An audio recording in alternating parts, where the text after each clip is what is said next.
What's going on, Fast Turn Radio watchers, listeners, replay catchers, gompers? What's up? How's everybody doing tonight? If you were here for just a couple minutes during the, I don't know, I guess pregame or whatever, the pre-recording, man, I got stuff to talk to you guys about. I'm getting pumped up just being here. It's Wednesday night. A lot of exciting stuff on the plate. I even had to, it's not much, not much, but I wrote some notes, which I never do. But there were just a few key things that I want to make sure that I hit. And want to make sure I say a couple of shout-outs. And then I'm going to turn you guys over, basically, to Dan and Eric, who are going to pick up with part 2 of the wholesale sourcing. They've got some insights for us, and maybe even some bolos. Got the Scan Power shades on. Shout out to Chris Green, who's chilling in Jamaica, taking a well-deserved break with the family. As far as I know, he's hooking up with Barrington McIntosh down there. So what's up to Barrington and Chris? Hope you guys are having a great time. I'm jealous. Maybe one of these days I'll make Jamaica. Who knows? But I have never been there, and it looks outstanding. So, man, kind of want to be there. All right. Seeing messages pop up. Got stuff going on. All right, let's get right to it. I don't want to waste too much time. So let's take the glasses off so I can actually see and do a show. First things first. Just the, I guess, public service announcement. Chocolates. It is that time of year. You need to get your chocolates out of the warehouse. So if you have not done so, you may want to put in that removal order that came up in the coaching group. Edie asked the question, and it reminded me to reprice my chocolates to get them out of the warehouse. I didn't care if I took a loss. I just wanted them gone. And reprice some Godiva chocolates. Somebody bought all 4. Gone. Don't have to worry about removal order. Don't have to worry about destroying them. Somebody gets a great deal on some Godiva chocolates. I'm happy. I think I break even, like I barely covered my FBA fees, and that's cool. As long as somebody gets to enjoy them. I repriced one of my leftover Valentine's chocolates, and immediately it sold. So sold like 5 chocolate items this afternoon. Hopefully we'll get rid of the last couple that are in stock. And if you haven't thought about it, do it. Get that stuff repriced. You got about a week before you have to pull it. Might as well sell it versus having it destroyed. No reason to, unless you just want to eat the chocolate. You can do that too, I guess. But, yeah, Edie said hers isn't moving. Sorry. What about things like candles? Good question. Here's my rule of thumb. If you put it in your car and it melts, then it's probably a meltable. Now, I'm in South Georgia, so I kind of have an unfair advantage. If you're sitting in Massachusetts, that rule of thumb is not going to do you much good because it's still freaking snowing there, or at least other parts of the world. I don't know specifically Massachusetts, but I know there's snow falling in the world, so it's crazy. But here in South Georgia, if I put it in my car and it melts, it's a meltable. If not, if it survives, I figure it's good to go. Yeah, Michael Flanagan says no snow in at least a week. So, but Diana says 38 and snowing in Ohio. So, yeah, deals on chocolate abound. And if you want some chocolate, now is the time to buy it. You ever wanted to get a good deal on chocolate on Amazon? This is the week to do it. So, I wanted to put that out there. Also, you guys are following me on the road to 500K. I forgot to mention this last week. It's a pretty cool group. Mindy and Sarah, I cannot say their last name, but Mindy and Sarah have a group that is called the Road to a Million. Okay, it's on Facebook. It's a Facebook group. So they are showing what they're doing, and they're keeping you guys up to date as they climb towards $1 million in sales this year. So I'm doing 500K. They got a group that's all on the based on doing Road to a Million. So if you just look that up on Facebook, I'm sure you will find it. I should probably have that link, except I am totally ill prepared. Yeah,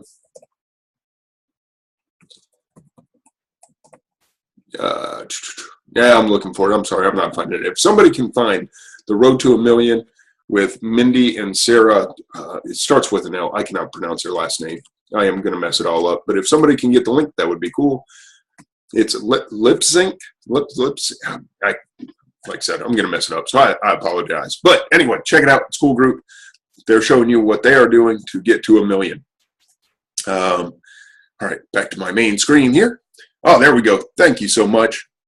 Annette White got it. It is facebook.com/groups/a road to 1,000,000, maybe. That could be it.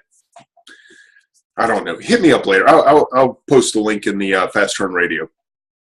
Like I said, I don't want to take too long with this stuff. Threads and Treads is coming up on the 1st. We still have a little over a week left, but on the 1st, we open up for 1 day and 1 day only to new members.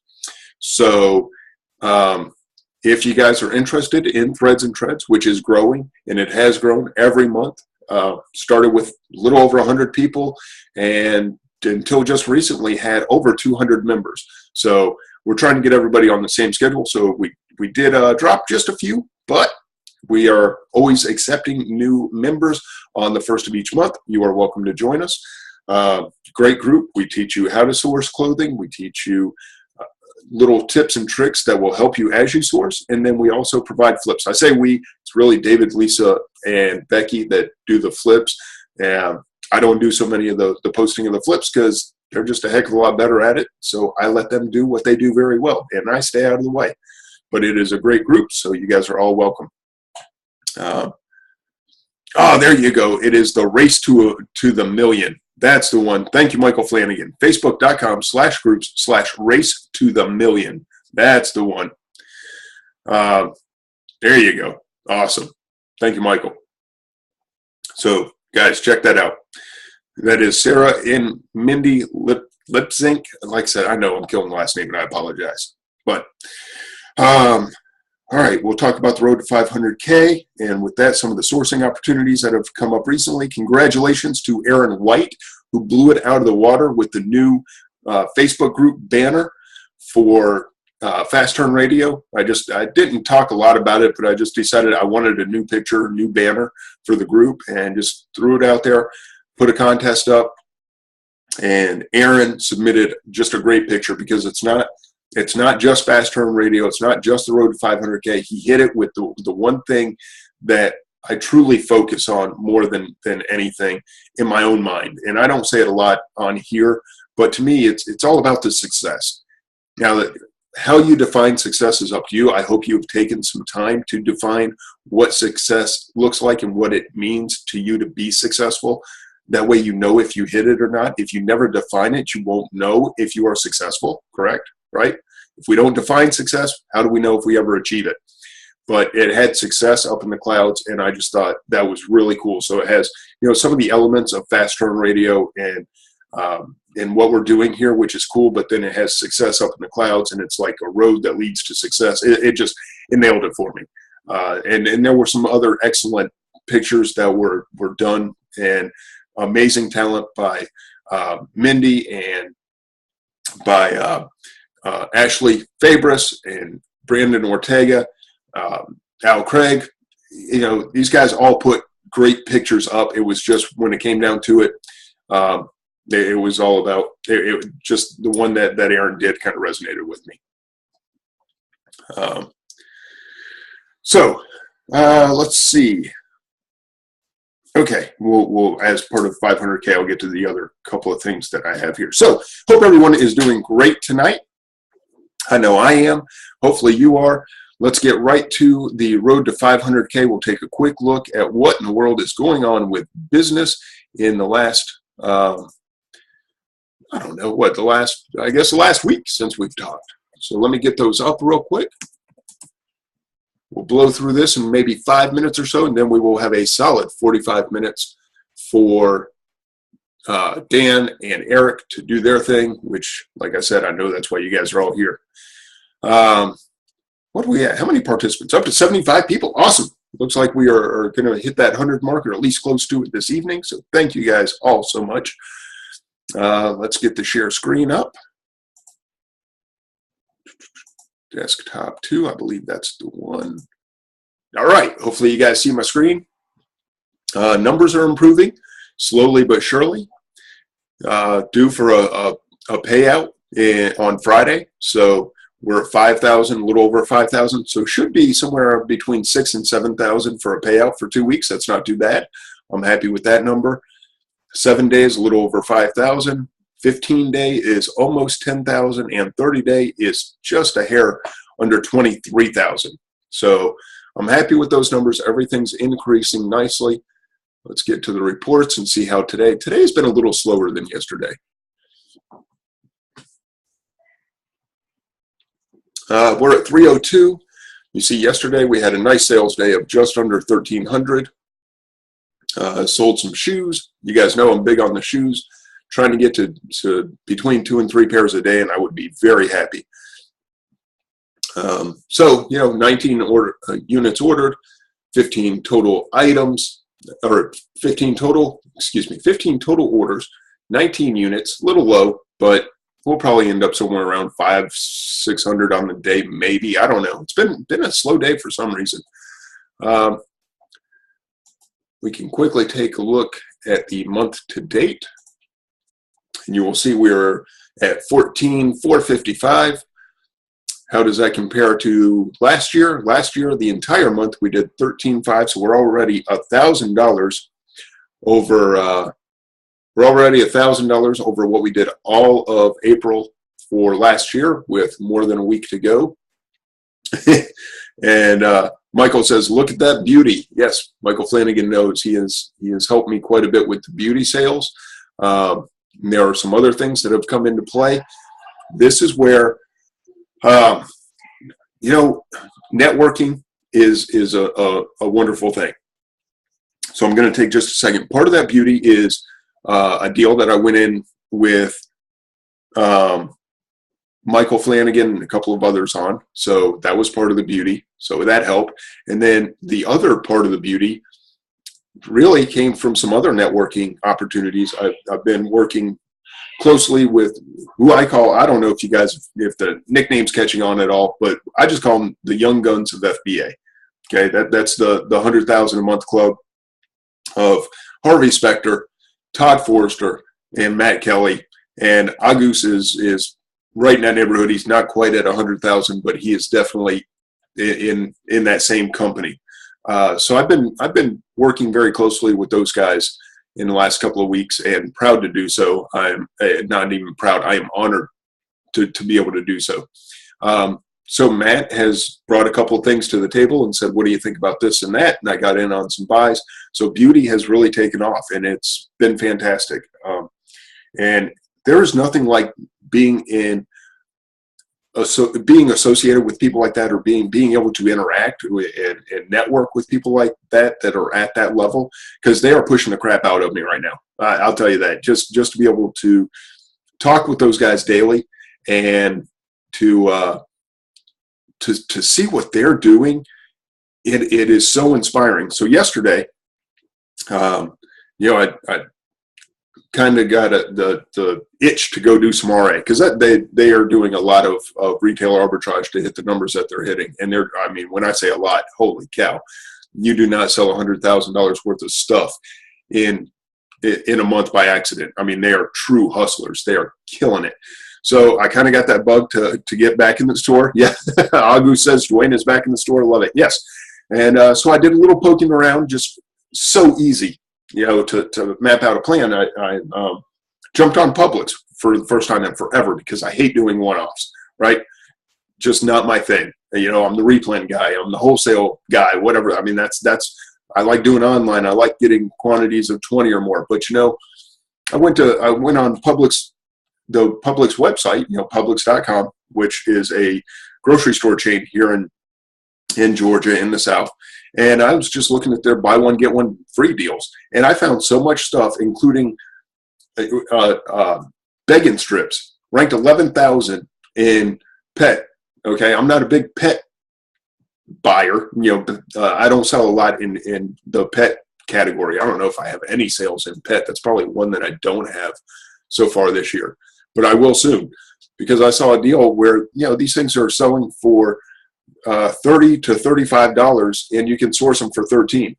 So, what in the world? I mean, I wanted all I could get. Now, Publix does limit you to 8 of any item, and these were 2-packs. So I ended up getting, buy one, get one free for $13, and I'd get four 2-packs. I hit 3 different Publix. 2 of them were out. It didn't dawn on me to get rain checks at the first one that was out. I, sent a message to Matt Todd, those guys, said, yeah, I'm out here at the stores, but kind of stinks because they're out. And Matt's like, well, did you order some? And I said, well, I didn't order any, but let me ask about a rain check. So got a rain check at one of the stores. So I'll be able to go back and still get that same deal when they're back in stock. So, I'm excited about that. But I ended up buying 124 units yesterday, almost all one-offs. I mean, there were very, very few duplicates in that whole batch. But got them all packed up, sent out. They were sitting in the back of my truck today. They will go to the UPS store tomorrow, and that would not have happened if I were not talking to those guys. So, surround yourself with people doing what you want to do. Surround yourself with great people, and I've been able to do that with Michael Flanagan, Chris Manise, and REA, the Young Guns. Chris Green is a close personal friend. I mean, Karen, Jay Bain.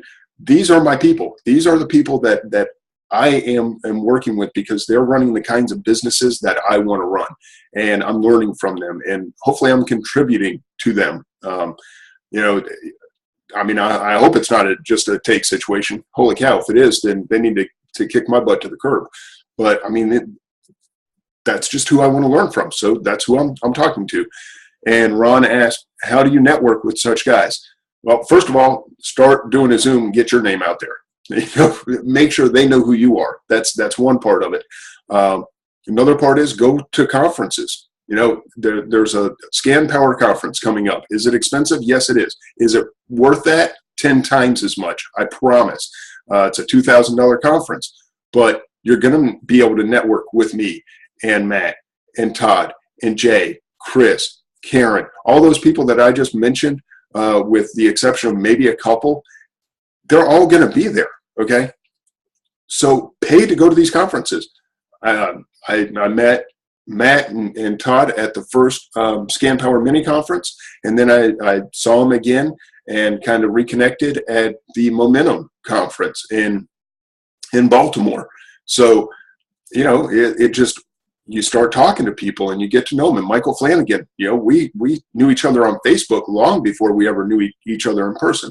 Chris Manise, I didn't meet until months after I knew him. So it doesn't have to be go to conferences, but that definitely helps. The face-to-face interaction is priceless. But, if nothing else, start a conversation. Give information. Give tips. Give a bolo. Give something. Say, hey, if you have this type of store, you may want to go look for this. Just start talking to them. Also, networking, tonight's guests, Dan Meadors and Eric Lambert. Oh, my God. I have a shipment coming in on Friday. That is all because of them. It's because I talked to them and they said, hey, you want to get in on this? Heck yeah, I want to get in on that. That's great stuff. So there's my network expanding. How am I going to hit this 500,000? I can't do it alone. I got to talk to people. I got to get to know people. I have to give to people. And when the opportunity arises that they want to give to me, I'm accepting of it, So it's a two-way street. You just give and take, and man, you start cranking. Debbie says, is there a coupon code for the Scan Power conference discount code? No, not at all. Nope. It's expensive. And I don't doubt that one bit. And there's a reason it's expensive. It's very small. It is tiny. Okay. CES is a conference where you're going to pay, last year I think it was $400, but there were upwards of 450 people, I think 400 paid, and then maybe 50 guests between speakers and such that came in. So it was a room of almost 500 people. This is totally different. It not to compare or not to say one is better than the other. Attend what you see fit. But it's totally different. It's a very small, very intimate setting. Okay, so it's not you're one of 400 or 500. It's you're one of 100. So that costs money. These conferences are not cheap to put on. Chris knows that after doing the first conference, and Jim. Sorry, Jim. Don't anyone tell Jim Cochran that I just blanked on his name. Don't let that get back to him. Jim knows that it's not inexpensive to put on a conference. That's why he charges what he does. When you look at it, the money ends up being the same. It's just, do you want the smaller crowd or do you want the bigger networking opportunity? and pick and choose or go to both. I don't know what your budget is. Maybe worth it for you to go to both, but these things are not cheap.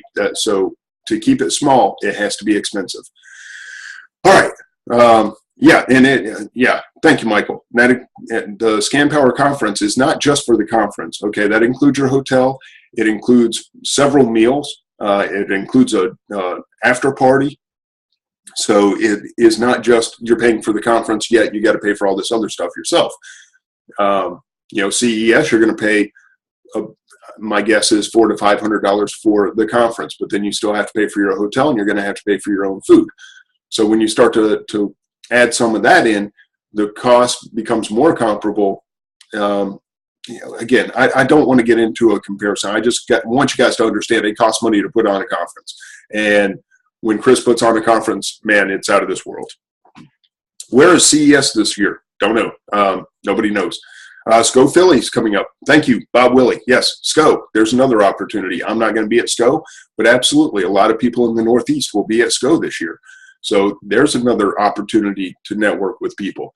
Do not miss out on these opportunities. All right. So just last thing. Let's see where let's get the year to date, see how we're doing on the road to 500K, and then I am going to hand it over to Dan because I've already taken up way more time than I had planned to. So we are at $72,000. You know what? I tell you what, that's kind of incredible to me. $72,000 in less than 4 complete months. Same range last year, we did 41,000, and we have increased by over 50% on the units sold. Last year was 1955 units sold this year at this point. Last year, 3343 this year, so over 3,300 units sold already. All right, if there aren't any questions, let's hand this thing over to Dan and let him run with it. All right, I'm not seeing any questions. So, Dan, hopefully you're ready. Let's stop the screen share. We will. Dan, I'm turning on your mic, so I hope you're ready. We got you unmuted. Hey, everyone.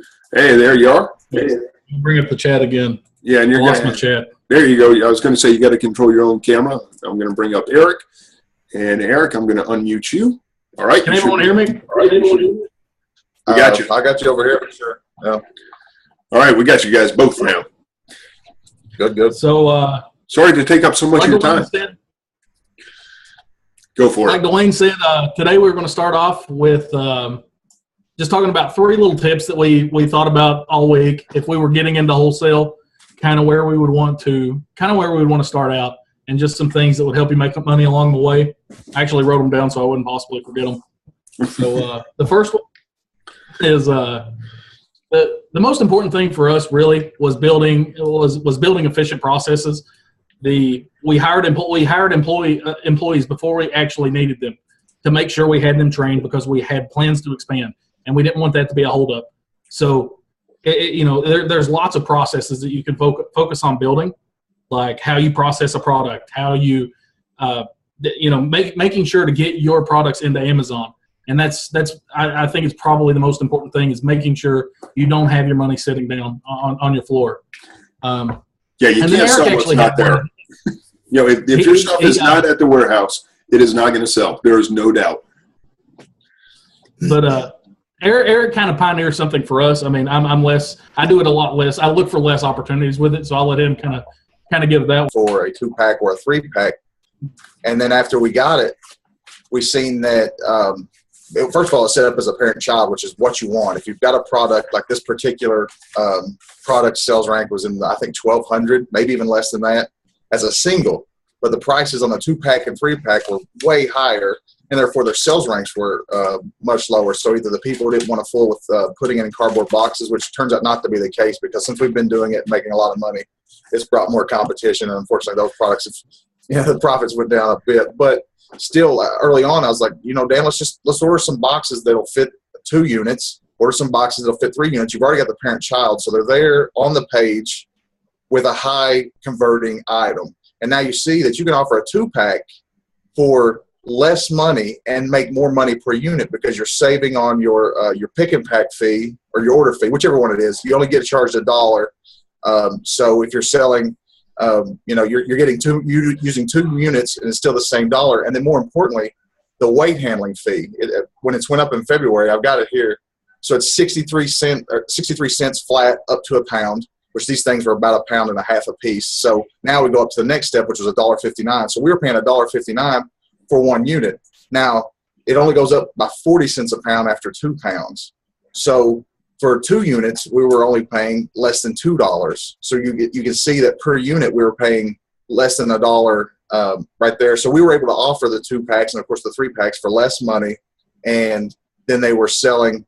Obviously, the sales rank started picking up, and we probably had them basically to ourselves for probably up to 3 months. Like I said, in the last 2 to 3 months, it's gotten a bit more competitive. But I mean, that goes across the board. Sometimes, you're not fortunate enough to have a good parent-child listing to where it gets pulled in with a great sales rank. But even so, if you do an Amazon search, there'll be sometimes several listings for a multi-pack, a 2-pack, a 3-pack, a 5-pack, or something like that. So it's something that we should probably look into more before we even buy the product. When we see a product's good as a single, we buy it, and then sometimes reverse look for multi-packs. But it's definitely something to keep your eye out, and you can make so much extra revenue, and then more importantly, a lot more profits with multi-packs, and being aware of that. Yeah. If I can jump in just go ahead, Duane. Just for a second, because that's an excellent point. And one thing that blows me away, guys, I hope you realize how much Eric is crunching the numbers on this. Okay, that there's a reason you guys are successful. You're not just taking shots in the dark. The weights, the handling, all that kind of stuff, which is awesome. But the product that we're buying together, or that you allowed me to come in on, I was looking. It's an $18 product with a single. The profits on that for me are very slim, but I make 2.5 times more profit with a 2-pack than I do on the single. Even though the price only goes up double, my profits actually increase 2.5-fold just because I'm doing the multi-pack. I'm pretty sure there's 2 different listings of 2-packs, and they're both pretty good. If I'm right, is that right, Dan? For that particular product? Yep.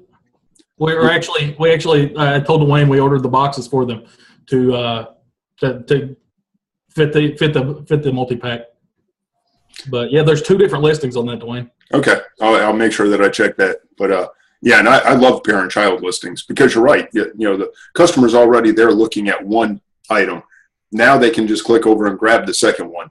They don't have to guess whether or not it's out there. They don't have to search around for it. You've just brought that product right in under it. So even if I make a multi-pack listing just for one, like I want to do or I do a single, I'll make it a parent-child in case I ever want to make that multi-pack. Say on a. You got a special guest tonight. Where's the iPad charger? Go ask Mommy. All right, go ahead, guys. No, that. So and now we do. I'm not sure. Somebody says they don't have me in their site. Am I showing up on the screen? I see you, but I don't know if anyone else is. Yeah, I put that on the.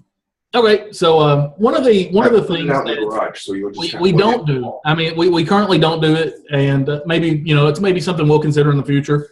Is we don't do a lot of bundling. We pretty much exclusively do either single item or multi-pack, but we don't do a lot of bundling. Now, the reason we don't do it is it's just not efficient for us. We're really trying to generate a lot of volume, and currently it's a stress test for us. Like, we're trying to generate so much volume that our employees cannot possibly handle it, so we can bring on more employees. And we don't want them to, we don't want to muddle up the process creating bundles and things like that. But, I definitely understand that there's a lot of profit to be made in bundles. It's just not something that we do a lot. I just wanted to say that. So whenever we're talking about wholesale products and things like that, we aren't specifically talking about bundling. We're talking about, the products that we seek out are generally high volume products, and we're looking to move a lot of units. Like that's how we make our money, is we try to really generate a high velocity with our products. And then I wanted to talk about the third the third little thing that can help you out when you're starting out. You can't let fear be afraid of just losing money. Like at the end of the day, it's money. You'll make it back. Like, it's not something that can guide your decisions. And one of the most important things recently that this came up with is Duane. Like I told Duane about this product, and the man didn't have any fear. He was just like, yeah, I'm interested. I'll try it out. If it works out, great. If it doesn't, we'll retool and do it again. But you kind of got to have that attitude. You got to be willing to jump. You got to be willing to jump in and just try stuff out. And the thing is, as you educate yourself, you're going to make better decisions as a whole. So you kind of got to trust your gut and your ability to make those decisions. But those were just kind of 3 little tips that we had, and they're very general. And it's hard to give more specialized advice without a question or a prompt telling us what kind of things you're looking for, because I can give you advice about specific items, but that item may not apply to everyone. And so we wanted to keep it really general. To touch back on what Duane said, the reason that I pay attention to the numbers and the stuff like this is because when you're moving a lot of units, those dimes, those nickels, those quarters, they add up really quick. When you're selling something like 150 units a month of a product, or 300 units of over a course of time, that really adds up. So it becomes imperative that you pay attention to all the fees and anything that you may incur, and try to minimize any costs associated with be it prep or be it storage fees or weight fees and stuff like that. Karen asked what the category that we're doing multi-packs in. Primarily, we do a lot of health products. We do grocery. It's just anything like any one of the basically we'll do a multi-pack in any category where there's a PC that says there's a multi-pack. So if it's possible, we do try to do it if the product will help us either achieve one of two objectives. If it'll help us move more volume while making the same profit, or it'll help us create additional profit. Because whenever we're looking at a purchase, a lot of the times we're not looking at it from a single item perspective. We're not saying, oh, well, we buy this and we make our margins say 25% on this item. Instead, we're going to if there's other opportunities to make or generate more profit, we're going to look at that purchase like this was a $5,000 purchase that generated 27.5% or 28% profit because we were able to drive up that margin just a taste. And like Eric said, it's anytime in this kind of business you can create additional margin because you're focusing on volume. So anytime you can create additional margin, that's magnified. It's completely exponential because you're not just making an extra 10 cents. You're making an extra 10 cents times 500 or 800 units, and that may be only a month's sales on a product. You may do it significantly more over the time, but looking for those small edges like that to create margin will just make you tons and tons of money because you're selling so many products. Dylan had asked a question. He asked, do we find wholesalers first and then look for what products they offer, or find a product and then then contact the wholesaler? We actually, because we're looking for higher volume products, we find a product that has a great sales rank already, low competition, and so you have every piece of the puzzle at this point. I know that it sells for in the range I want to sell for, say $15 to $30 or even more, hopefully, but it has few FBA competitors and a great sales rank. Now I know all these things. Now all I need to know is how much is it going to cost me to get it. So then I'll contact the manufacturer, and they'll either get in touch with a distributor, or sometimes we buy directly from the manufacturer. But the only part of the equation you need at that point is cost of goods, because you already know this is a proven winner. I mean, in terms of this sells for what I want to sell for. This sells very fast, and it in a great category. So now all I need to know is what the cost of goods. Sometimes if the cost of goods is too high, there's not enough money there, and we generally don't order. We may still ask if they have other products in the line and check those out from there, but we will target first the product and then look to the manufacturer, because we've spent, we've both been to trade shows, and nothing against trade shows, they're great, but a lot of times you'll get a product list from particular wholesalers or distributors or manufacturers, and you just spend days and days looking, and you can only come up with a handful of products, and it gets pretty discouraging. So that that's part of the way we maximize our time. Is like you said, we do find the product first. We're not getting a wholesaler and then hoping they have something for us. We find a product and we try to get it as high on the supply chain as possible. Like, we're really trying to get the best cost because we want to be able to compete and make any extra margin we can. Debbie asks, are we on eBay and Amazon, yes. We are on eBay and Amazon. We do use, is it Auto MCF, Eric? Yeah, that's the one we use, Auto MCF. Okay. We're not affiliated or anything, but it's been good. It's simple and it's pretty good for us. We don't currently have an eBay store, do any drop shipping. Never use Channel Max or Turbo Lister, though it's currently eBay is more of an experimental thing for us. Like where we're doing higher volumes, we want to kind of drive those volumes even higher. So we started listing our products on eBay, and our sales volume on there is significantly less on Amazon. But in all fairness to eBay, we don't have the volume of products either. And Turbo Lister may help that, but as far as right now, our priorities have really been to generate as many accounts and as many products as possible. So we focus on that a lot. John had a great question. John, I'm going to start on. Go ahead. Give it off to Dan. He'll be able to answer it better or more in depth. But if Amazon's on a product, will we order it? And then if they sell other products in the same brand, but they're not on this particular SKU, generally it's unlikely that we will do it if Amazon is directly on it. Although Dan can tell you if we have in the past or not.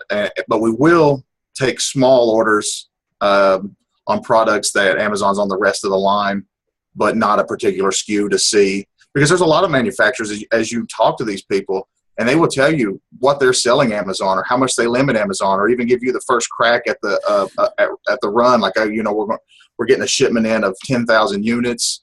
How many would you like to buy before? And you can gauge where Amazon is. It's about being personable with these people and establishing relationships. They understand that Amazon's a necessary evil. So, but he's also the boogeyman to a lot of them, just like anybody else. So if they can deal with a face, a person, somebody more personable, oftentimes they'll just tell you flat out, we sold them this many, so you can expect it to be gone, and with whatever metrics we have. But that's kind of my experience with it. What have you got, Dan, on that one? We do carry some products. We try to avoid Amazon. Obviously, it's very, very hard to make any money with Amazon on your product. But with the type of products we're looking for, I mean, it does happen. Amazon, those guys like to get high volume products, so occasionally we run into them. And there's one product that we carry, knowing that Amazon is on it. It's just, this is one of those exception crazy products. It's extremely high ranked. I mean, it's top 100 of a category. And every time Amazon sells out, like the last time Amazon sold out, we had, I think, 240 units in stock, and we sold out in an hour. So it's just like, I mean, at this point, I think we bought maybe 500 or 600 units of this. And we, like Eric said, we talked to that manufacturer, and he kind of tells us where Amazon is in their supply, and we're able to gauge how much to buy, and then gauge whenever they're going to run out. So it's when you're playing with Amazon, you have to really play a kind of a waiting game, and hope to sell your products when you can, or just avoid them. And that's typically the right advice, is avoid them unless there's a reason to make an exception. Carol wants to know if we use software to research our product. Our software is the nice-looking gentleman right there in the red and blue striped shirt, and his protege, our employee, one of our star employees. We have 3 great star employees, but no, currently I think they just go, fishing really. Well, that's the one of the things that we started working on a few days ago, and this is it's a very new project. It's not, we don't know where it's going to end up. But we're actually starting to kind of try to develop something similar to help us get a better gauge and be even faster. And that's something we're just planning on using internally. So we, where we do carry a lot of products, we do have a lot of good data points and things like that. So we're definitely working on some kind of, I don't know if it's more of a software or more of a general guide for our guys to help us make better decisions. So Annette wants to know how we filter the spreadsheets, because that's what I was saying. Like, we spent days and days looking through product lists and stuff from wholesalers, and it can get tedious. Well, first of all, like I told you, we've got at least one product from them that we're interested in. So at that point, we're a little bit more excited to look through a list. If it's super lengthy, we do have an employee now, and another option which we've talked about exploring, we haven't yet, is the virtual assistant program type thing.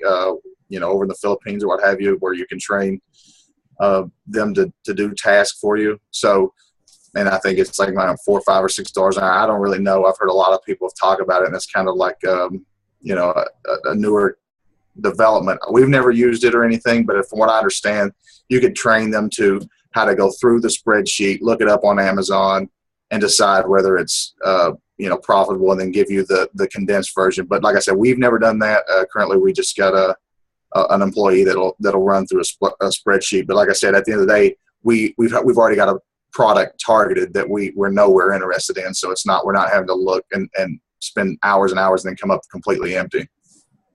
You know, to further that point, most of the like I said earlier, we do try to chop it as high on the supply chain as possible. So you know, if we're able to do what we want, which, you know, oftentimes we are, we're not buying it from a distributor. Like we tend to go to the brand owner or manufacturer and really try to work out the deal there. So you're looking, you know, their product list may be, you know, 15 or 20 items, and that's it.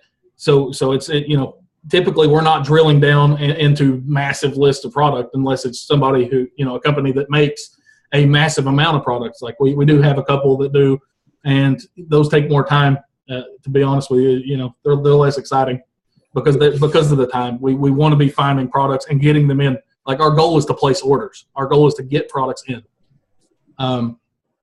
She says she already has a VA, so she's much further ahead than we are. I mean, from what I understand, that it takes a lot of time to train them, but once you do, you can give them, you know, the repetitive work, that type. So you may have to, you know, spend time training them how to go through a list and determine if a product is profitable. But at that point, you know, like I said, I've not used it, so I don't actually know. Dale asked, when did the two of us team up together? In the first episode, Eric kind of told our history, where, you know, I've known Eric since I was a little kid, and he's a way older man than me. But yeah, make sure you hammer that point home. Yeah, we started our business in 2011, and that was our full-time job. Starting in 2012, it's been our full-time job is solely Amazon. Yeah.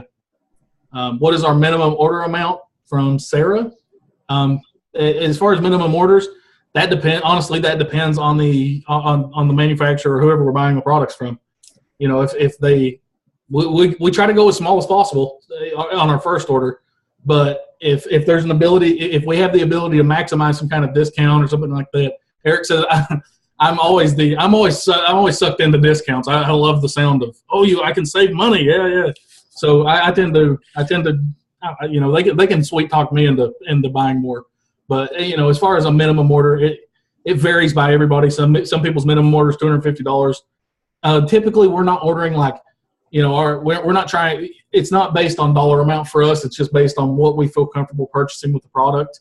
So our minimum order is more gauged on, you know, we think we can sell this many products, and this is our test order, which is usually much smaller than our usual order. So yeah, we definitely test products out because, like we mentioned last week, sometimes you get stuck with a product that has a lot more prep or a couple of, you know, roadblocks. Because like you said, sometimes you order products and the next thing you know, it gets in and Amazon's on it. Well, that's not very good, is it? So if you've sucked 5,000 or 6,000 or more into the product, now you're going to take a loss having to beat Amazon to get rid of it. Whereas if you're able to, because, you know, the thing is that you can't replace, like, a sales rank's great, you know, even a brief history is great, but if you're able to sustain a product and keep it in stock, you can, you know, you get so much more information about how it sells, what type of, because there's actually, I'm sure people have experienced, there's competitors that are as bad or worse than Amazon in terms of aggressiveness and keeping products in stock and such. So, you know, that's the thing is, like, with a test order, you know, you get to keep it in stock, get a lot more data. Your next order, if everything goes well, and at the end of it, you're looking like you want to restock it, then you go a little larger and a little larger. It's pretty rare for us to go a pallet level or more on your first order, unless we had to and we were really confident in the product. So, what is a minimum order to you guys then? Do you look at like a 30-day? No, not typically. Sales range, or not typically on our opening order. Where, you know, a typical opening order would be 30. You know, it really depends on the sales rank, but even if it has a really awesome sales rank and we know we can do a lot of sales with it, we're still going to order very thin. Like there's one item we carry that's under 200 in health and personal care. And to give you an idea, we sold like 400 units of this thing on Saturday alone. But Nice. but, our opening order for that item, even though we know the sales ranks, we understand it. But like Eric said, we want to test our prep. We want to see the product. I think our opening order was 144 units, even though we knew that was less than a day. So, Okay, we just interesting. that gave us an idea of our prep involved, and then our next order was substantially higher. But it gives it. That's how we protect ourselves, is making sure that the product shows up as we think it did. Ned asked about the books. We use Inventory Lab. Like I said, not affiliated with that one either. But it keeps a back end thing for us for a report, makes a report real easy. I mean, that's really all we have it for, is just for the report end of it, to keep an idea. It's obviously not completely accurate, but it gives us an idea of where we're at for profit and stuff for the years to date or whatever time frame we want. And then we use QuickBooks too, don't you, Eric, for the credit card? Pretty poorly, but yeah. I mean, I dabble with it, of course. And then it's important to say we do have a CPA. We do have a CPA with us. So she gets to do a lot of work for that kind of stuff. Somebody else said that was, how do we what is the research process we use to locate closeouts? On closeouts specifically, those tend to come to us. We have pretty good relationships with the manufacturers and distributors we work with. So they'll typically say, "Hey guys, are you interested in this?" And they'll tell us it's a closeout. So that's how we find closeouts. I'm trying to keep up in the chat. I'm very sorry. I'm sorry for clicking away. And it's all right. You go ahead and read through that a little bit. I want to recap a couple of things because you guys are throwing a ton of information. I want to make sure everybody's catching this. Yeah, Dan, get the numbers up too. I think we're going to show them the numbers this week while Duane's going on here. Get that if you don't care. Yeah, speaking of numbers, that's the number one thing I've already touched on that jumps out at me. You guys know your numbers frontwards, backwards. You know them cold, sell-through rate, profit margin, all that stuff, which you got to know. I mean, if you're just guessing, you're dead in the water. Also, information. You guys have you're getting information from the reps on the quantities on hand. You know if a container is coming in. You know how many are going to different sellers. It goes back to networking, really. I mean, you're not doing anything but networking with your wholesalers, your manufacturers, to find out as much information as possible. That way you can make a better educated guess than, hey, I think I'm just going to buy a couple of pallets of these, and maybe they'll sell, maybe they won't, and maybe Amazon comes in, maybe they don't. You're taking so much of the risk out of it just by knowing more than your competition does. So to the audience, guys, understand what's going on here. They're not just taking shots in the dark. They know where they need to be in their business, and they're getting information from the reps, and they're getting as close to the manufacturer as possible, so you're not paying those middleman markups like you will with distributors. That all comes together to get this business rolling. So, it's kind of a secluded job that we have here. Most of us just work by ourselves, but do not hesitate to reach out to other sellers, to manufacturers, get as much information as you can possibly get ahead of the game by networking with reps and with other sellers. All right, I see your numbers up. Run with it. Looks like we're having a bit of a slow day today there. Yeah, it looks like yesterday was pretty on point.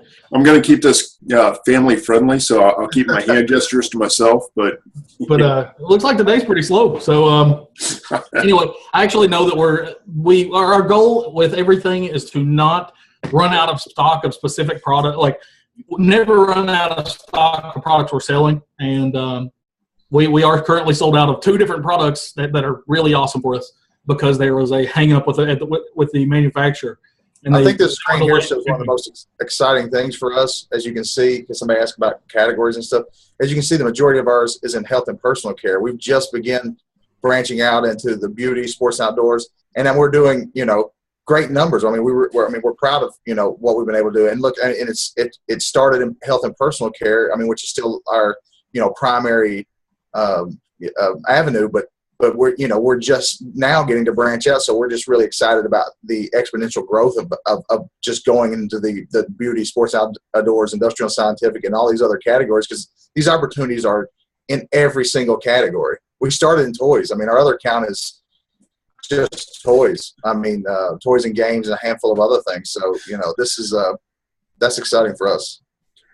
That is unreal. That's actually the month to date. Yeah. And to give you an idea, of how we're doing in terms of our growth, I think I could probably bring it up, but I think last month we ended at like 196 on this account. So we've already, we're already turboing right past that. Yeah, it shows that at the bottom of your screen. You did, just under 196 last month. So with a week left, you're already at 204. Yeah, nice. And we're averaging probably 8,500 a day right now on this account, maybe slightly higher. And to give you an idea, what this account is all wholesale and was literally started in July of last year. To give you year to date what it's meant to our business. Yeah, I see the same month last year, 0. That's insane. You can see our first sale didn't happen until July. It was July 9th. I looked it up, or July 11th. It was one of those. I looked it up yesterday. I was curious when we got kind of rolling on this one. But this is year to date for this this particular account. Like Eric said, our other accounts primarily toys and games, and it's really weighted towards quarter 4.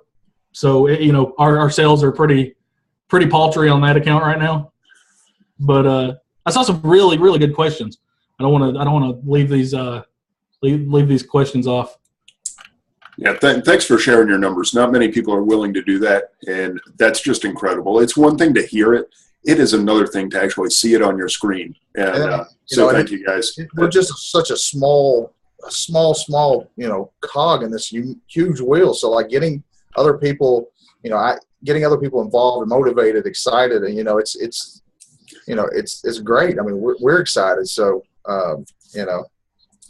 Yeah, incredible. I mean, you guys see my numbers. So to see that you guys have already done what I hope to do all year. Way past. So fantastic. We're going to get you there, my man. I promise. That's our goal. That's our new goal. Somebody asked if this is Dan's account or Eric's account. No, we're legally authorized by Amazon to have 2 accounts. We went through the official process and had them, the accounts that we own are under our company's name.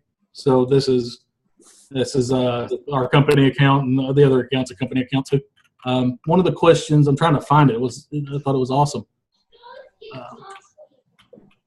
I know Annette asked about finding it. Like I said, it's really, we started health and personal care, the category of the top 100, but then you can branch out, from the top 100, and we just go down each of those and keep breaking down categories, and we look for products that, first of all, Amazon isn't on. Now, if Amazon's not on it, what, is it selling for the place? I'm not going out looking for $7 products, $9 products. I mean, it's just, so does it sell in the range that we're looking for? Okay, it's past those 2 criteria. How much competition is it? And then I look and see who the competition is. Look, is it people I know with hundreds of thousands of feedback, or is it, so you can gauge from there. And then, okay, now it's past all these criteria. There's not a lot of mega sellers, or there's only a few.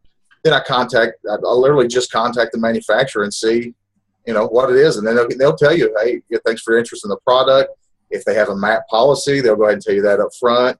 If they don't mind you selling on Amazon, or, and then you get the cost of goods, and that's the last piece of the equation. And then, like I said, it just has to pass all those little tests. And if it does, we give it a run. And if we don't, there's just so many products. We just keep, that may be at sales rank 700 or 1100. We just keep going on down the chart until we find, products that start passing those tests. And like I said, the first one's always is Amazon on it. And if so, then that's generally we just move on.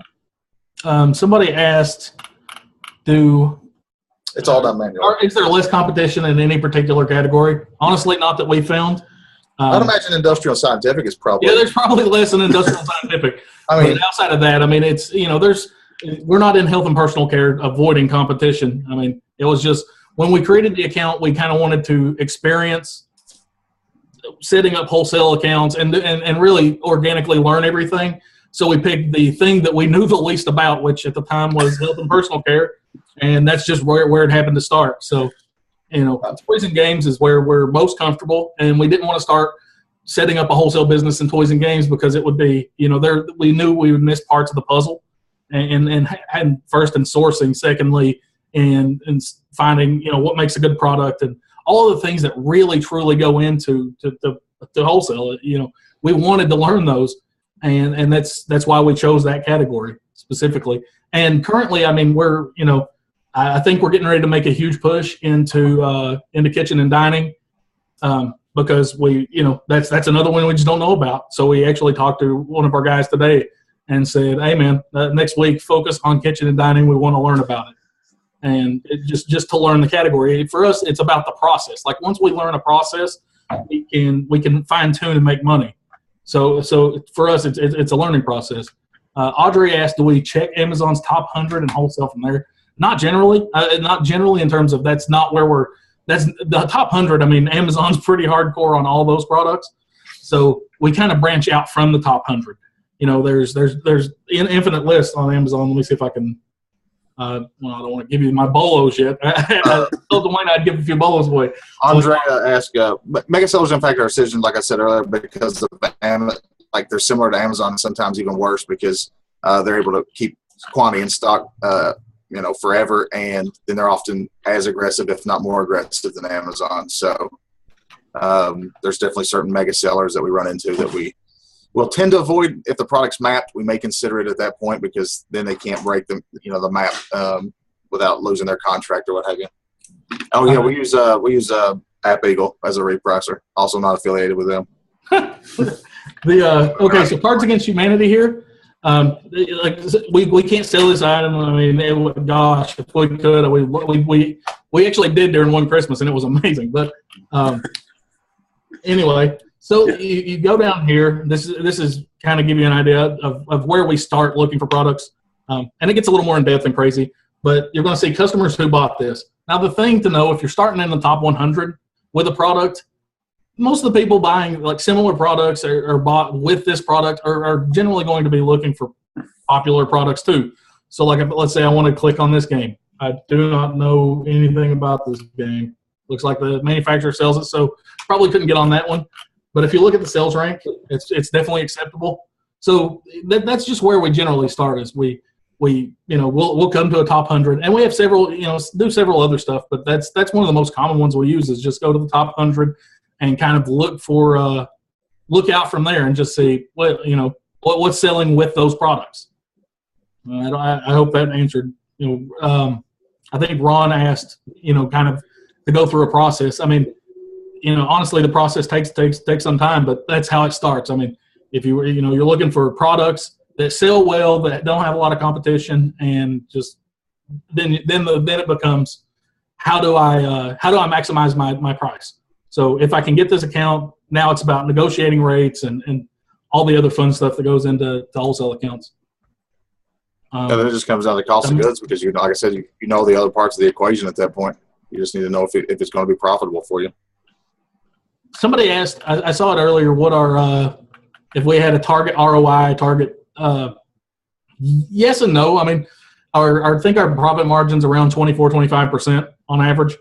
But we'll definitely, like, there was a product that came in today that I'm pretty sure I break even or maybe lose some money, like just very tiny amount of money.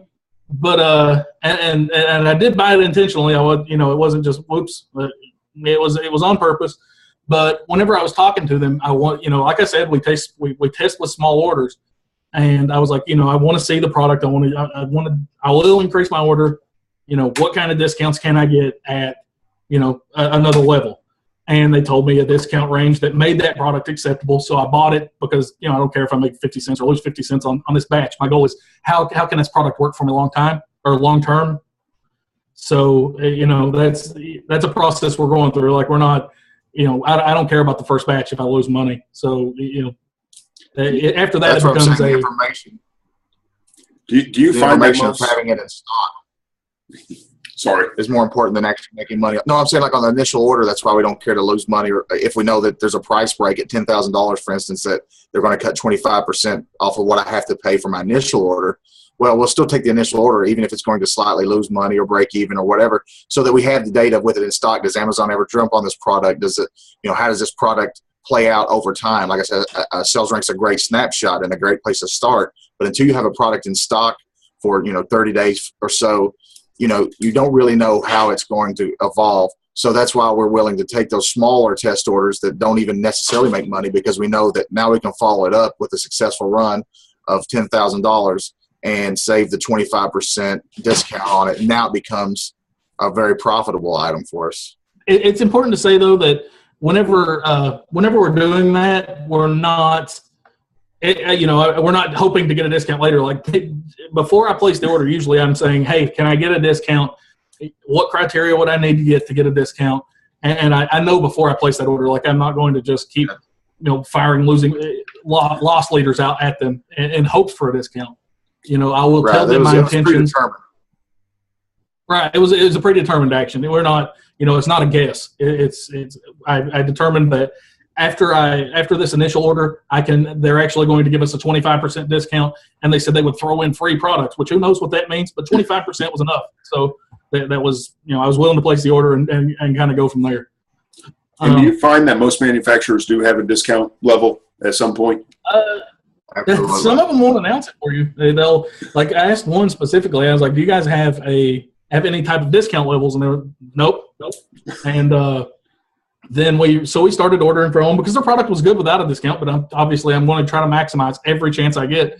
But after we had ordered like 4 or 5 times, and our orders progressively got bigger and bigger and bigger, I saw that I got a 10% discount, and I was like, "Hey, how did I do this? What's going on? What's now different?" And then they were like, "No, you're now a valued customer. You placed a bunch of orders, and your orders are very big. So here's a discount. If you want to increase your orders more, we can give you more." And I was like, "Okay, just tell me how much I need to pay." And that's kind of where we go from. It's important also to say that we do focus on replenishment. We're not just placing gigantic orders for discounts. I mean, we are replenishment based. I think I think we have 9,000 units in stock right now, and if you look at the month to date, that's pretty close to what we sell in a month. Our computer's really slow right now for some reason, but anyway, so we are replenishment based. But whenever we buy products, if we can get a discount and there's no problem with us holding it at the facility, we will increase to get that discount and just have it on hand at our warehouse. So, what's the next question? That was a fun one. I guess it's about time. The next question is for Duane to probably wrap it up. It's been over an hour, and I know he's you guys are in and out. Yeah, you guys are killing it though. So it's tough for me to cut you off, but yeah, we do want to wrap it up shortly. Do you have some bolos? Real quick. All right, these are actually RA items that I found whenever I went. A couple of them were the ones I found when I went grocery shopping with my wife. We don't get out and do a lot of RA anymore, but I wanted to kind of give you guys something fun. This guy, he's I don't know how much he is at most stores. At Walmart, he's $6.97 currently, and he's obviously $17.89. 1,600 rank, good item. I think you make $4 or something like that, $4 or $5. It's not bad on $6. Whenever we bought him, he was at $24, and we've done really good with this line in the past. This is a first run in this line with salvage, so he'll probably be pretty good if you guys want to buy some and hold them. This guy will probably be $24, $25 as soon as Amazon runs out. Also a pretty good rank. Then this guy, you probably may never find him, but if you do, you make a whole lot of money. So just be on the lookout every time you're in a Walmart. The Amiibo Mario Gold, he's $11.97 at Walmart, $56, and his sales rank is awesome. 661 in toys or in video games. So if you're at a Walmart, make sure to stop by that section. Hopefully you find a whole batch of these and make a bunch of money. And Eric has one that's very near and dear to his heart. We've actually not got to buy one yet. because we don't get to go to stores as often as we do. It's just Disney Cars, Frank the Combine. Disney Cars was a great line for us early on. Made a lot of money. We were doing retail arbitrage. They've released 2 different newer versions since then. This is the Ace, and I put it in the chat. It's like $8. Currently only $22. If I ever find one, I mean, another one, like I've got an old one, which is the old one still goes for $75. But when I first was in this line, the old one was $200. But this is $8 at Walmart, and currently it's like $22, which is great. You still like double up or whatever. But I mean, I've had to have a hard time selling it at $22. That product's I've been chasing one of these, well, the originals, for a long time, and finally got one not too long ago. So, but that's a Duane, how do I turn off the share screen? At the top, you should just be able to click next to the screen, and it says stop. Now that way you can take over it. Hold on, I'll go get it. Let's see. I can request remote control. I don't know if that'll do it. There you go. I got it. Yep. We can tell who the tech guy is. Yep, that is Eric. Thank you guys so much for sharing the information, the Bolos. Yeah, I've seen the Gold Mario posted a couple of times, so I've had my eye out for him, and I have not seen him ever. But you never know. You make a bunch of money, so. lot of quick money to be made. Thank you guys so much. I'm sorry that I ate up so much time. I did not mean to in the beginning. It's just, I always got a lot to say, you know? So, but you guys were great. And really, again, it comes down to knowing your numbers, the information. I wanted to hit on one other thing. Somebody said, how do you get liquidation? And you said, usually they come find you. We don't, in terms of true liquidation, like the pallet style liquidation, we did it one time, and it wasn't for us. I mean, I know there's money to be made, but for us, it took a lot of processing time, and like our goal is efficiency, and we just want to make as much money as quickly as possible. So it wasn't for us. There's definitely money in it, but true liquidation, we don't deal with like the pallet style liquidation. But it's funny how people start to track you down.